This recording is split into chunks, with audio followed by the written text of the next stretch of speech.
SVIS college నుంచి ప్రియాంక అనే అమ్మాయిని వేదిక మీదకి రావాల్సిందిగా కోరుతున్నాను.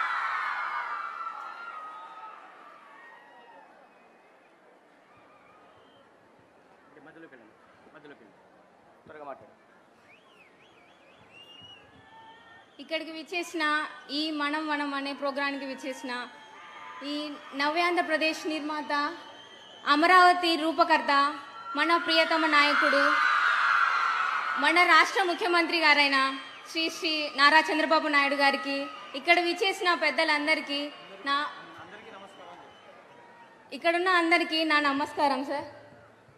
నా పేరు ప్రియాంక. నేను స్విస్ ఇంజనీరింగ్ కాలేజ్లో థర్డ్ బీటెక్ చదువుతున్నాను. ఇప్పటికీ నా ముందు చెప్పిన వాళ్ళందరూ చెప్పారు మనం గురించి. నేను కూడా అదే చెప్పదలుచుకుంటున్నాను, కానీ దాని గురించి ఉన్న లాభాల నష్టాల గురించి కూడా చెప్పదలుచుకుంటున్నాను. ప్రస్తుతం మన సమాజంలో ఎన్నో సమస్యలు ఉన్నాయి. అందులో మనం చేసే పనుల వల్ల ఇంకా ఎక్కువ సమస్యలు పెంచుకుంటున్నాము. అందులో మొదటి సమస్య కాలుష్యం. ఈ కాలుష్యం ఇలాగే పెంచుకుంటూ పోతే మన మానవాళి మనుగడ సాధించడమే కష్టమైపోతుంది. కాబట్టి ఇలాంటివి జరగడం వల్ల ప్రకృతి విపత్తులు జరిగే ప్రమాదం ఉంది. ఇలాంటివి జరిగే ఎన్నో రాష్ట్రాల్లో ప్రజలు బాధపడుతున్నారు. అలాంటి విపత్తులు మనకు జరగకూడదు, మన ప్రజలు అలాంటివి ఎదుర్కోకూడదు అని ఓ సత్సంకల్పనతో మన ముఖ్యమంత్రి గారు ఈ మనం అనే ప్రోగ్రాంని కండక్ట్ చేసి మనలో చైతన్యాన్ని తీసుకొస్తున్నారు. అలాగే మన రాష్ట్రంలో వీళ్ళు చెప్పినట్లు 23% మాత్రమే హరితదనం ఉంది. దీన్ని 50%గా మార్చాలని మన ప్రభుత్వం కంకణం కట్టుకున్నారు. దీన్ని మనం 50%గా మార్చాలి అనుకుంటే దీన్ని జస్ట్ మనం కార్యక్రమంగా తీసుకుంటే సరిపోదు. దీన్ని మన రియల్ లైఫ్లో ఒక పార్ట్గా భావించి, ఒక సాంప్రదాయంలాగా భావిస్తే మన భావితరాలు కూడా మనల్ని అనుసరించి దీన్ని ఒక అలవాటులాగా మార్చుకొని, అప్పుడు మన భావితరాలే కాదు వాళ్ళ భావితరాలను కూడా ప్రభావితం చేసి ఈ చెట్టు నుంచి ఒక చరిత్రను సృష్టించవచ్చు మనము.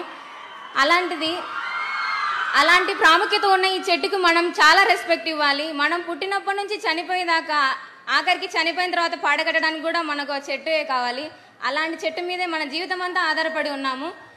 మనం పురాణాల్లో చెప్పినట్లు పాల సముద్రాన్ని చిలికితే అమృతము, లక్ష్మీదేవి, ఇంకా కల్పవృక్షం వచ్చాయంటారు. అలాంటి వాటితో వచ్చాయి. లక్ష్మీదేవిని, అమృతానికి మనం ఎంత రెస్పెక్ట్ ఇస్తామో అంతలో ఉన్న 50% కూడా మనం చెట్టుకి ఇవ్వట్లేదు. అందులో 50% ఇచ్చినా మనం ఇలాంటి ప్రోగ్రామ్ని కండక్ట్ చేసుకోవాల్సిన పరిస్థితి వచ్చేది కాదు.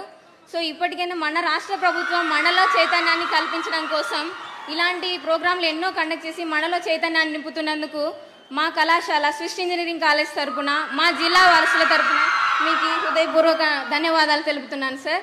అలాగే మీరు మనకు రాష్ట్ర విభజన అయిన తర్వాత ఇది చాలా మనకి సాడ్ న్యూస్ సార్. కానీ మీరు దాని తర్వాత తొలి ముఖ్యమంత్రిగా ప్రమాణ స్వీకారం చేసి ఇప్పుడు ఇలాంటి ఎన్నో ప్రోగ్రామ్స్ కండక్ట్ చేసి మాలో చైతన్యం తీసుకొని వచ్చి మాలాంటి ఎంతోమంది యువతరానికి మీరు ఆదర్శంగా నిలుస్తున్నారు సార్.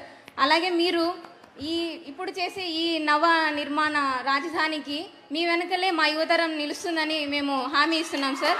అలాగే ఈ కాలుష్య రహిత సమాజం కోసం మా స్విస్ కాలేజ్ తరపున వాళ్ళ సహకారంతో సార్ మేము ఒక అడ్వాన్స్డ్ సోలార్ పవర్ సైకిల్ని తయారు చేశాం సార్ మా వంతు సహకారంతో. ఇలాంటి ఎంతోమంది పేద విద్యార్థుల్లో చాలా నాలెడ్జ్ ఉంది సార్. కాబట్టి మీరు అది గుర్తించి దయచేసి మాలాంటి ఎంతోమంది పేద విద్యార్థులకి వాళ్ళలోని నాలెడ్జ్ని బయటికి తీయగలిగితే మనలో ఎంతోమంది సైంటిస్టులు ఇక్కడే ఉన్నారు సార్. ప్లీజ్ దయచేసి మీరు దాన్ని గుర్తించి మాలాంటి వాళ్ళని ప్రోత్సహిస్తే ఇక్కడ నుంచి సమాజానికి ఉపయోగపడే ఎన్నో ప్రాజెక్టులు ఇక్కడ నుంచే వస్తాయి సార్. మీరు తలుచుకుంటే ఇది ఖచ్చితంగా నెరవేరుతుంది సార్. అలాగే మేము కళ్ళగంటున్న ఈ హరితాంధ్రప్రదేశ్ కూడా ఖచ్చితంగా నెరవేరుతుంది సార్. మీరు ఇంతగా పూనుకున్నారు కాబట్టి. లాస్ట్లో ఒక చిన్న మాట సార్. అడవికి అందం పచ్చదనం, నీలాకాశానికి అందం పున్నమి చంద్రుడు, నదీమ తల్లికి అందం వికసించిన ముద్ద మందారం అయితే నేటి ప్రకృతికి అందం కావాలి మన చంద్రన్న మనం వనం అని ఆశిస్తూ ఇంతటితో సెలవు తీసుకుంటున్నాను సార్. అలాగే సార్, నేను మీకు ముందు నిలబడి మాట్లాడగలుగుతున్నానంటే నేను అందుకు అర్హురాలని కాదు సార్. కానీ నన్ను ఇక్కడ నిలబెట్టిన మా కాలేజ్ స్విస్ ఇంజనీరింగ్ కాలేజ్ యాజమాన్యానికి, నన్ను కన్న నా తల్లిదండ్రులకి నేను ఎప్పటికీ రుణపడి ఉంటాను సార్. ఈ అవకాశం ఇచ్చిన పెద్దలందరికీ కూడా నా నమస్కారం sir. Thank you sir, thank you so much. Me school ఎంత ఏరియా ఉందమ్మా? మీ స్కూల్ అంతా, మీ కాలేజ్ సార్ కాలేజ్ ఎంత ఏరియా, ఎంత మొత్తం క్యాంపస్ అంతా? 7-8 acres. 7 acres. చెట్లు ఉన్నాయమ్మా? చాలా ఉన్నాయి సార్. చాలా ఉన్నాయి.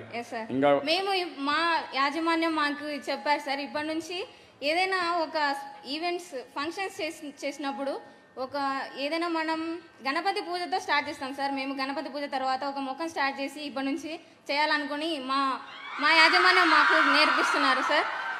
అంటే పండగల పూటే చెట్లు పెడితే కష్టం అమ్మా? నో సార్, కాదు సార్, ఇది ఒక రోజుతో పూర్తయ్యే పని కాదు సార్. నేను మీ కాలేజీకి చెప్పాను సార్, నువ్వు నాయకత్వం తీసుకోవాలి.